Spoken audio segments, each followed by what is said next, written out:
Hi, welcome to Maggie Chats Books. Today I'm going to do my nonfiction November TBR. I plan on reading at least 5 nonfiction books in November, and I'm going to do the challenge that Gemma and Olive have started. I will link their channels below.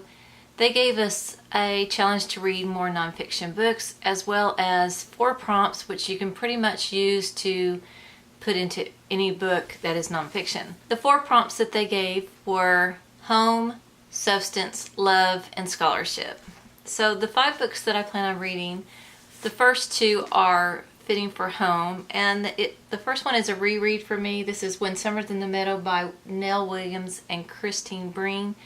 This is a nonfiction story about a couple that moves to Ireland. This is the second book in a 4-book series. They've been in Ireland for a year and a half. He is Irish, she's an American, I think second generation American from Ireland. They were married after college. They lived in New York, had pretty much a publisher career, I believe, and then they decided to move to Ireland to live in a cottage that was, I believe, her grandfather's. I haven't read this book in probably 5-6 years, and I thought I'd give it a reread. I think it really touches a lot on what is considered home. The second book that I'm going to read that deals with home is Deep Down Dark, and this is by Hector Tobar, and this is the story of the Chilean mine disaster. And I thought if anything would make people think of home as people that are not in their home, or they are wanting to be home. So this is the subtitle is The Untold Stories of 33 Men Buried in a Chilean Mine and the Miracle That Set Them Free. I've heard some good reviews about this. I do like happy endings, and I believe there is a happy ending on this book, so I'll be reading this for also the home theme. The next category is substance, so I'm going to read Hunger by Roxane Gay. This book deals with Roxane's view of her body and her image of herself.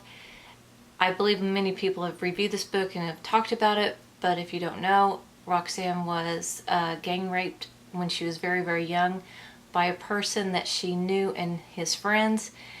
It really impacted the way she feels about her body, and this explores how she feels.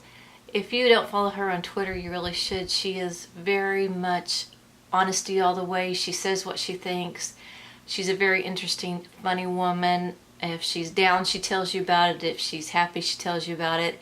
Sometimes she just tells you she can't sleep, but she's very, very interesting. I haven't read any of her books yet, but I've been saving this one to read in Nonfiction November. The next category is love, and I plan on reading Sisters First by Jenna and Barbara Bush. Jenna and Barbara are twin girls. They are the daughters of George W. and Laura Bush, the former President and First Lady of the United States.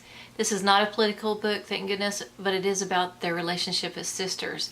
They do touch on their life together, so you will hear about when their grandfather was president, when their father was president, and how they grew up. They pretty much grew up in the public eye, and I just found that very interesting.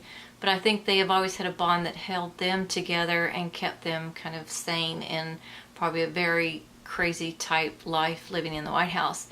They're now professional women, and I thought it would be really interesting to get this book. The book comes out in November.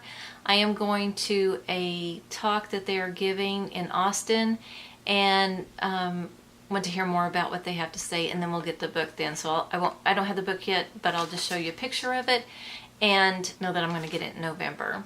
And the last category is scholarship, and I'm going to read Code Talker by Chester Nez, and Chester Nez is a Navajo Native American who provided code during World War II along with several other Apaches. They actually went to the theater and went along with the soldiers so that they could provide the Navajo language as code for the United States. So I thought this would be very educational, therefore scholarship, and very interesting as well.